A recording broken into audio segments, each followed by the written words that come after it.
Hi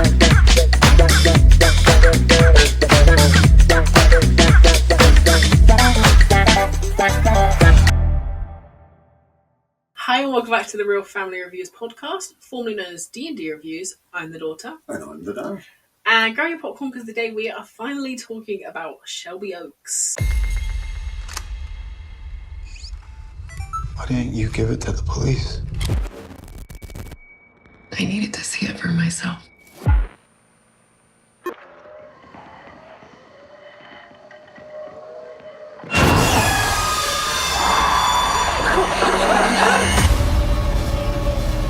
Riley Brennan is now missing. She was last seen in Shelby Oaks.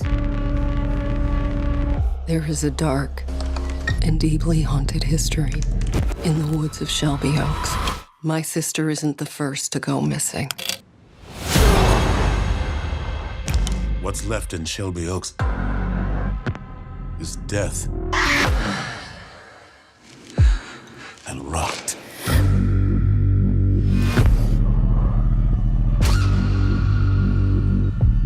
Don't be afraid.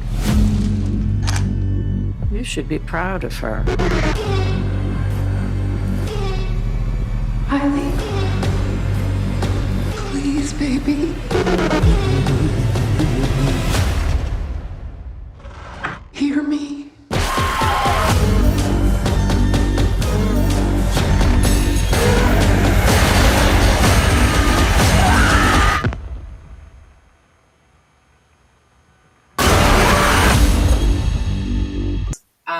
Side note for if the camera looks weird, it's because we're actually filming on my phone because the camera ran out of storage. So that's why it's further down now, but still recording. So Still us, that's that. Yes, Shelby Oaks, go see it. Collect your own thoughts and then come back to view ours because obviously we're going to be spoiling. So first of all, I just want to, before we get into the movie, say that I was very excited for this movie to come out because I've actually been following. This is written and directed by Chris Stuckmann, who is a fellow. I'll link his channel down below. Actually, he's a fellow reviewer like ourselves. That I've been following him for going on 10 years now, like fully subscribed, fully watching all his reviews. And yeah, when he announced that he was making a movie, I've been there, kind of all the steps. So I was very excited to finally see the result of all those videos that he put out explaining like his stuff. He wrote the script himself, and then he ran into Mike Flanagan, who produced this, and yeah, it's really. And then he actually on Kickstarter. Another fun fact about this movie is that it was fully funded through Kickstarter through donations Incredible from his fans, at the end. Yeah. From his fans and from everybody else. So really, I'm a huge fan of Chris Stuckmann. I've been following him been subscribed for 10 or 11 years, and really, really enjoy his reviews. So that's what I wanted to say about that But we're not going to go into this biased or anything. Like, if that's something we don't like. I don't. I've not followed him, so she's not following him. He's not following him. But obviously, I'm not going to be biased about anything. So, going with all of that information, how did you enjoy? It was creepy. Yeah, creepy, very evil. It definitely scared me multiple times. Yeah, it was scary. Gosh, it makes you think. It was a job well done. It was a job well done because there must have been limited money. Had to have been limited money. Yeah, pretty. But it was really well done, and he must have all the films written. It's ready to go. To go. That's anything kind of with. That's one thing I think this movie does make, because obviously it was released, to theaters theatrically. Probably will be streamed at some point. I thought so. But I am curious to see how much it makes, just because I really hope it makes kind of a lot so that they do trust him to make more, because this movie definitely is good, I would say, even though this is the thing, I think it is more well directed than well written. He did both jobs on this, wrote and directed, and I would say that the directing isn't like the issue. If you were going to point out faults in this movie, it probably does come from the script over anything, which is also also it was his written by him. So I would say he's a better director than writer.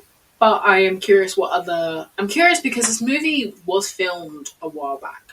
Movies in turn, from our time looking at production, tend to only be like something like The Black Phone 2.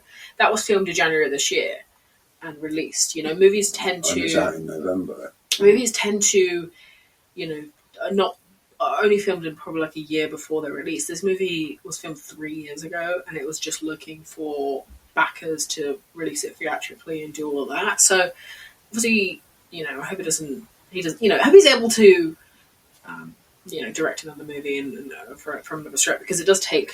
There's a lot of promise. There's a lot of promise in it, though, isn't there? It can't hurt him. It can't hurt him. It was scary. It's actually good. I really do like the fact that it was what is the word? Oh, found footage for the first part, and then it turned into not real movie sounds weird, but like not found footage. It turns into the actual narrative. So I really do like that aspect of it. Even though going in, I thought it was fully found footage. I thought the whole movie was found footage. So obviously, Well, the found footage bit, because originally there isn't really a thing as found footage anymore, is there? Because people kind of down as they're walking around filming stuff. Yeah. They live stream, don't they? They live stream stuff, so it exists immediately. Yes. It's not like back in the day when you would film, you'd get your camcorders out and you'd film stuff, and then that would be found. That would be the found. But, you found this. But there is a point in this, because it's basically the woman whose sister has disappeared, who runs a paranormal investigation. What are they, paranormal paranoids or something? Yeah, I think paranormal. So a team of like 4 of them, and they go and investigate ghostly places, which loads of people do. There's loads of channels doing that. And they all get killed. Yeah. And she disappears, which is what the point of the film is. What's her name again? Shelby. Right. Shelby Oaks. That's the name of the town. That's the name of the town, sorry. Missing. Yeah, Mia is investigating her sister Riley's gone missing. Riley, the best unisex name ever. Yeah, Riley Brennan. Brennan. Yeah. We have my nephew is cool, like Riley. He's a boy who's called Riley, so it's well, a unisex name. She's never discovered, is she? So it's justice for Riley. Yeah, so 12 years like ago she had gone missing, and then Mia's trying to find her. She knows she's out there, so it's like a sweet story of trying to find. Yeah, she won't give up on her kid sister. But I really love the first 25 minutes of this. Really do. That was the strongest part. To be fair, like the true crime kind of aspect, like they went missing and then they were obviously found, and it felt very true crime, not like a documentary, because it was because what it is she's filming a documentary and then. But I mean, the weird thing was that the sister, the older, not Riley, Mia, is it? The older sister? Okay, she's at the door. There's a knock on the door. She opens the door. There's a guy there who she doesn't know, who says, "She finally let me go," and then shoots himself through the head, which is a very, very shocking scene, because this poor actor, that's his only line. Well, no, because he has all this. That's what he has his flashback, but he's got a tape in his hand, doesn't he, when he goes down? Yeah. And by the time she's called the police and everything, she takes that tape and watches it, and it tells her more about what's happened with the paranormal paranoids. Yeah. You're very spitting. Very excited to explain. Sorry. I shouldn't look at you, mate. Because it's very big. I'm trying to talk to you. No, sorry, yeah. And that's why she goes to the town. Because you think, why didn't you go there years ago then? She went missing there. But she goes with an idea in mind of what she's going to do and what's going on. Yeah, so the thing is this... So, Riley is a part of a paranormal show that is released on the internet with a few other people from, I guess, we assume college or something. They all met in college. Basically, they all go missing. They turn up dead, and then she is missing for the last 12 years. And I would say that people's issue, which does happen a lot with mystery, where are this person movies, is the resolution, is where are they?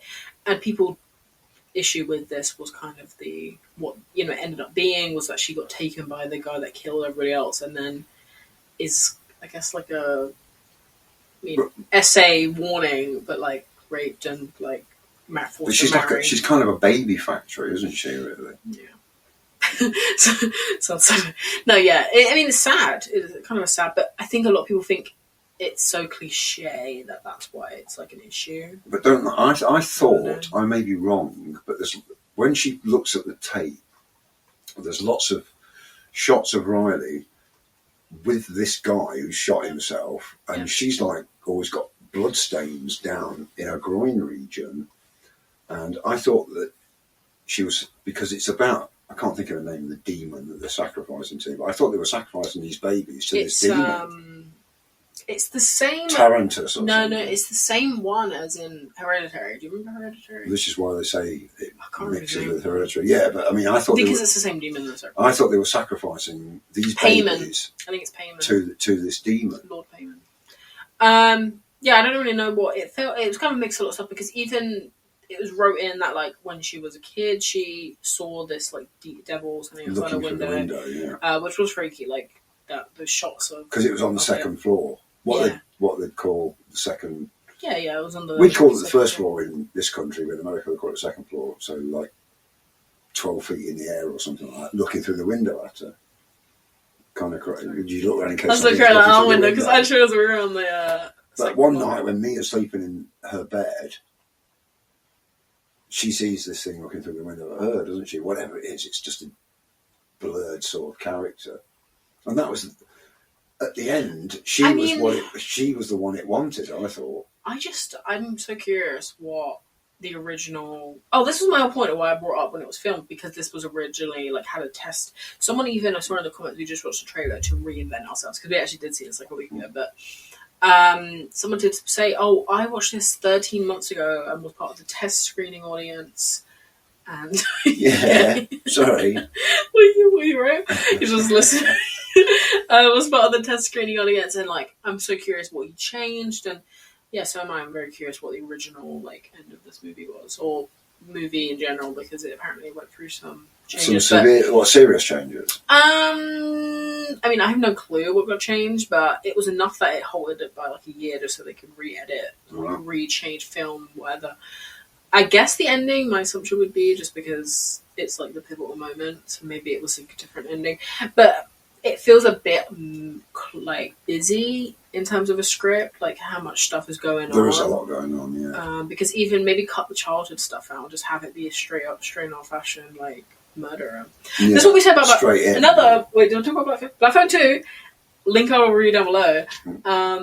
We said that about that, which is that in the first movie, it's like a real life murderer with some supernatural elements, and then the second one, it's fully supernatural. Yeah. This movie, I wonder if like maybe the original was just a good old fashioned serial killer. Yeah, and this is because this is now completely. But now this is completely. But you see, because there's a bit where they meet the mother of the guy who killed himself. They meet her in some... she meets her in this crappy old house out in the woods and that's when she discovers Riley down in the cellar. But you were right. I mean, you had said it where it's like, the police would have scoured this place. So it's like, I said maybe it just appeared, that's the thing, it's like supernatural appeared, But she does that, doesn't she? When Riley runs at the old woman who's upstairs praying to like Tarantulas or whatever it is. Paimon, sorry. I don't want to say... How dare you... What if he jumps out of the wardrobe? What if How dare you diss But she does that, doesn't she? She puts her hand up and she goes, up in the air. She's like... She has... Yeah, she's got supersonic powers. So there is such a demon. There is such power that she's got access to. Yeah. I mean, the thing is, I really didn't know. I think going into this, I did think it was a found footage about, like, a very real thing, like, real killer, like, elements like that, when really is more of a supernatural movie, which obviously isn't like a problem. I don't really hate. I would prefer it have been a real life killer who had maybe like kidnapped. It'd been easier to live with. Yeah, just because it's like I always find with supernatural stuff that it's like there's if you write yourself into a corner in terms of your villain, like let's just say someone escaped, they always just then tend to write like, oh, now they have the power to like physically. Like telekinesis style, bring them. You know what I mean? Like I feel like with supernatural movies, it's easier for writers to write themselves out of holes necessarily by just having they've got another power now and they can move things around. It's almost like a human villain. Here, and he woke up and it was all a dream. Yeah.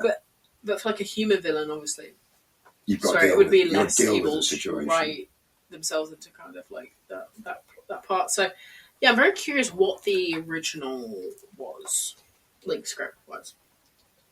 But I don't suppose we'll ever know. No. Why would he reveal that in case people went, oh, that sounds much Well, better yeah, than but all doing-" people who were in the test audience could just say. I think you've signed NDA, non-disclosure agreement, usually. Maybe? Really? NDE? Agreement. Oh, agreement. Agreement goes with A, doesn't it? You're right, yeah. Sorry.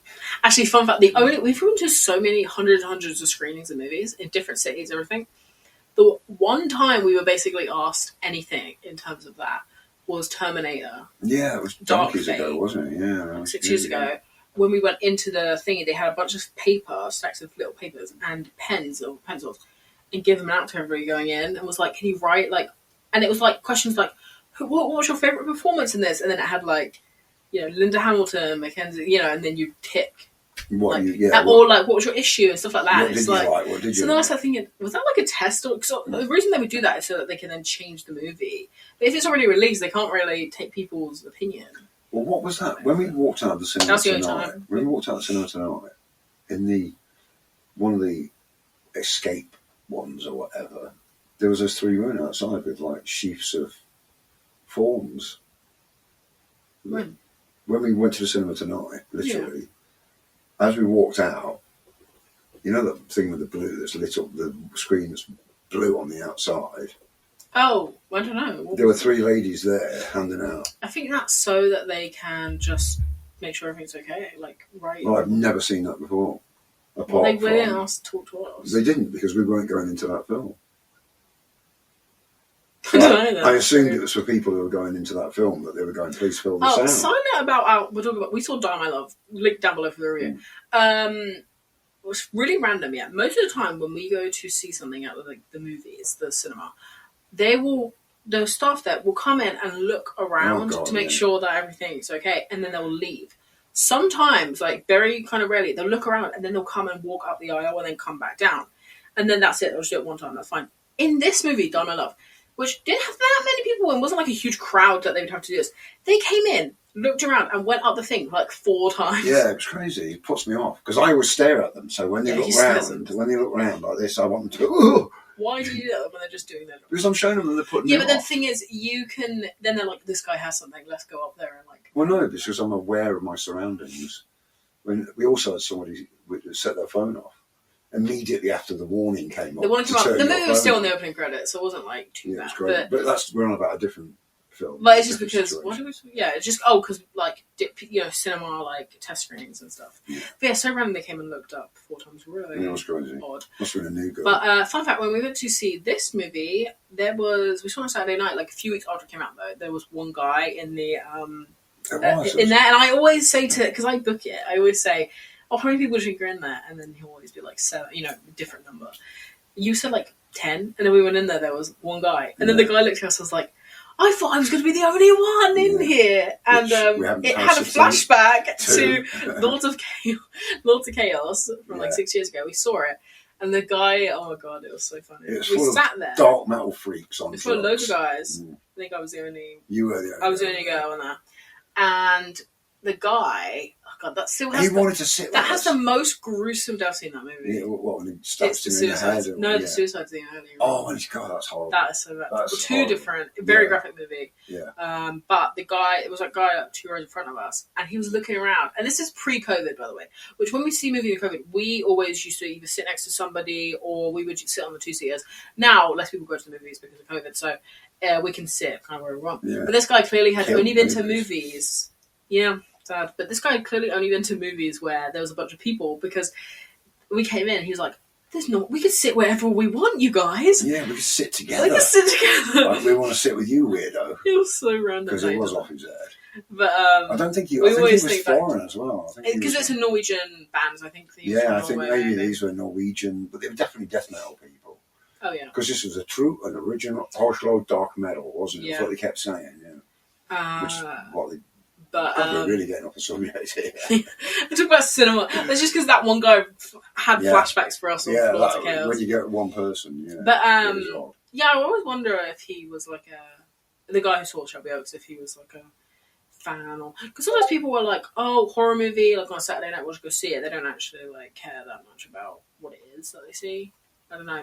Because I wonder how many Chris Stuckmann fans are seeing this as opposed to just regular moviegoers. Yeah, I think he was just a regular. He wanted to see a horror film. He liked a horror movie on a Saturday night. Fair enough. People do. I remember saying this to you because you also knew about this movie like a while ago, so I kept saying it. Like, this person I follow is making this movie and blah blah blah. And when it came out, I finally and you said it. Oh, what's he showing me this weekend? I'm like, yeah, that's the movie. That Chris Stuckmann. Because I didn't know it was going to get released internationally. I thought this was going to be a domestic US release, and then to see it streaming later. Like, I didn't know it was going to be a worldwide release. But obviously, good for Chris that he was able to make a movie that literally got released internationally. Yeah, it's a good film. I mean, there's not a lot you can really say about it because it's just it's a tough one to review. It's a plain old horror movie, isn't it? It is good. It's horror. It's I don't know. It is. I mean, it's good. I would say that again, like better directed than written, but maybe he'd agree. It's also hard when you're a first time director. You tend to have like the studio like changing everything even if you don't like it, and then the final product is basically like nothing compared to what you had originally written because so many people are changing it. But yeah, because they want a more successful. But I think the end result is pretty good, even though I would like the ending to be different. I still What, you'd like it to be more serial killer? I like it to just be a regular person. I don't need the supernatural element to that. I like the way because the hellhounds were part of it, weren't they? The dogs. Yeah. And so Riley goes upstairs and she's got that baby and she's going to kill the baby. She's going to smother it. And Mia kind of stops her and they have like a wrestling match and Riley goes flying out the window, crashes to the ground and is attacked by the hellhounds that rip her apart. But it turns out the devil creature, Timosa or whatever it's called, Timosa Pandozi, whatever it's called. Paimon. Spamian, same thing. No. Yeah, Paimon. Well, but basically, he's after her all the time, isn't he? Yeah. Well, I think he is. Side note, the husband character in this, we had like thoughts about. Brendan Sexton III, if you will, who is the actor, Mia's husband. He obviously knows everything that like has happened with. I mean, she says in the documentary earlier on, like he was around when Riley went missing. It's so funny because she tries to explain to him later on. He's just there like, which to be fair does happen in a lot of like Rosemary's Baby is like one of the big ones where it's like the husband just doesn't believe the female, his wife or his girlfriend because he's part of it. But he isn't in this, is he? Oh, you mean Rosemary's? In Rosemary's Baby. Yeah, Rosemary's Baby. Oh, yeah, I guess that would be. So I kind of wondered whether he was part of the devil. Whether he was. I thought he was involved. I thought he was involved. But then in the end, it's like. But maybe that's part of what they got. I mean, see, there are a couple of loose ends.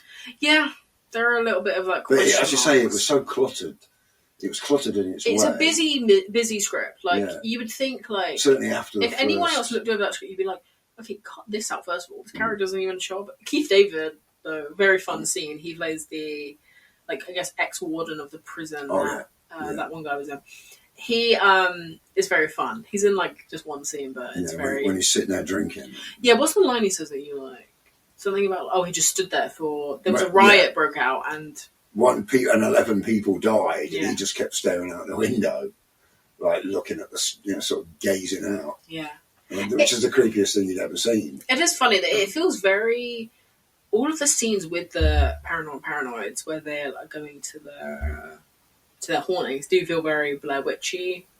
And I would have liked Blair Witch too. It was interesting that all the guys on the crew, because when they get there, and there's an old fairground that's been abandoned, an old Ferris wheel, and they're kind of talking about this film, this town got abandoned, and it's like really creepy there. Yeah, so funny. Sorry, carry on. Riley goes like, I need to leave, we need to leave and get away because this is so creepy, and the rest of them are like, we're here now. But then they all eventually say, I find this really creepy, we need to go. Oh, I love that, because basically there's two guys and two girls. Don't they? Riley's like the main person on the film, and then there's a guy that is filming it, and then there's another guy and another girl. I love the scene where he's telling her like, no, don't be like a pussy, like it's fine, it's not going to be anything. And then it cuts to a scene of just the two guys later, and he's like, "Look, I don't want to say it in front of the girls, okay? But I'm just really scared too, and I just feel like we should get out of here. We should leave this place because it's creepy as hell." But yeah, which they it end up is. getting killed, which is kind of bad. But that's the thing. I would have liked more of, because a lot of people, and the thing is, this does happen with true crime. Everyone starts to speculate what's going on. But even it cut to like in the documentary at the beginning, the comments of the videos being like, why does David only ever film it? Why does he never show himself? And I bet he's a part of it. And I bet this person hated this. It was a setup. And it's like, was a setup. It's like, no, actually, it was just a random guy that they came across. She's going to appear from somewhere. She hasn't really gone missing. That's before the bodies start turning up. Yeah, it's a bit like, which I got a bit confused about because I was thinking they've gone missing, and then a month later their bodies turn up. So I was thinking, did they know they were missing the whole time? And I realised, oh no, they got killed at the time they went missing. They just didn't find the bodies until. Well, I think they just didn't find them. Yeah. I think. So first I thought, why aren't they saying anything in the camera when they talk about, guys, we've been reported missing. We should probably go back home. We're like, but they're prisoners. But no, obviously because they were in Shelby Oaks, which is an abandoned town, and obviously they even it's miles from anywhere. They even say, oh no, they don't say sorry. But yeah, so crazy to think. Oh no, they even say that it was an active town, and that the mum used to take the two girls, the sisters, Mia and Riley, until it became super abandoned. And it's always weird to think of those abandoned towns. It became it was obviously a real Ferris wheel because it was overgrown and what have you. So I'm assuming that it was a bit like Chernobyl or something. That it was an abandoned town that they've gone and done the filming in. Oh look, Chris Stuckmann, Shelby Oaks filmmaker Chris Stuckmann breaks down the new ending on Secret Can Be Cute. So yeah, I guess there was a different ending. I really wonder what that was. Oh wait, the who now says this is part one of a 2-part piece. I guess he's gonna. Okay. Is there a separate? Because I really would love maybe some more clarity. Maybe it'll get more explained then, won't it? Yeah, like it's that's okay. That's good actually. Yeah. But it does make it hard to review something if there's a second part coming up. Because questions that you've got will be answered, hopefully. So there's no point staging them as questions. I think it says in the original ending, Mia raises the cursed baby as her own. Oh, but in the cut, Riley briefly survives the drop. She survives the drop? Before being devoured by poor soldiers. Yeah, I think in the original script... Oh, in the original script, Riley just died. She got thrown out the window and just died straight away. Oh, right, so she broke her neck as opposed to getting pulled apart. And I think he added flashbacks. So maybe that childhood stuff wasn't actually in the original. Okay. Which is cool, because that's kind of an issue I have with it, is adding that in. So maybe it wasn't in the original. But, yeah, I would have really liked it more if it had just delved into, like, the real, like, maybe have it be... I like this concept a lot, and I just wish that the ending would have just been like a human. But maybe that's just me, because I personally am not a huge supernatural horror. Like, my favorite subgenre is slasher. Like, I don't really love the supernatural side to horror, which is why I like the Black Phone too. I've pointed this like 5 times. Yeah, because it took a human killer from the original and now has made him supernatural, and it's like someone who prefers the humans. Still sounds so weird. Someone who prefers like slasher over supernatural. I was like not a fan of that, and then this movie I just would have. It felt like it could have just been human, but that's kind of why But also, even if it was supernatural, tie up some stuff, cut out like the kids, like them as kids having flashbacks, and maybe it would have been a bit more tighter, like tight the script a bit more. Like, kind of, it's very busy. But because it started out so well, didn't it? And then became complex to watch. Okay, you know what? You could just guess. Fun fact: these movies have the exact same score on both, so you could just guess one score. 55. You saw it, didn't you? No. Yeah. Is it 55? And then 54 on audience. Oh wow! Okay. You saw it? No, I didn't see it. I just guessed. I used to get it right all the time. It was only since we started doing it on here that I'm getting it wrong all the time. If you remember, I used to be really tight on it. Yeah, I mean, a lot of people, just general, the issue, unoriginal stories, it gets overly complicated, which is kind of what we said. These are all the critics on Rotten Tomatoes. Yeah. Filled with some question marks I never get finalized, which, to be fair, like, are fine. Like, most of the time when you make a movie like this, you are going to have some question marks, but... Yeah, anyway. Thank you guys for watching. I would love to know what you think. We have now recorded we bulk recorded 4 different reviews, and this is the last one, which is why we're kind of tired. Right now, it's literally almost 20 to 1 in the morning. 20 to 1 in the morning, so that's why we're a bit tired. But obviously, we just wanted to get these reviews out to you guys because we saw these movies, and it always feels weird recording a few weeks after seeing a movie because you're barely going to remember it. This is now a week after. And, but others have gone on longer. So. It depends on how a movie. There's too many questions in this that you can't really answer. But it's definitely scary. It's creepy. It was scary. It's definitely creepy. Scary. Yeah, it's well worth seeing. If you're there to be scared, which is why you. I just wonder if maybe seeing this again, I'll enjoy it more just because I know the ending. I think that's quite possible. Because with stuff like this mystery horror, it's I can't enjoy the horror until I get to. I'm like, what is happening? Where are they? What's this? If I already know, where they are because you've seen it the first time. You have to get to the heart of the mystery, don't you? Then it's maybe you'll enjoy and be more scared, not thinking about that element to it.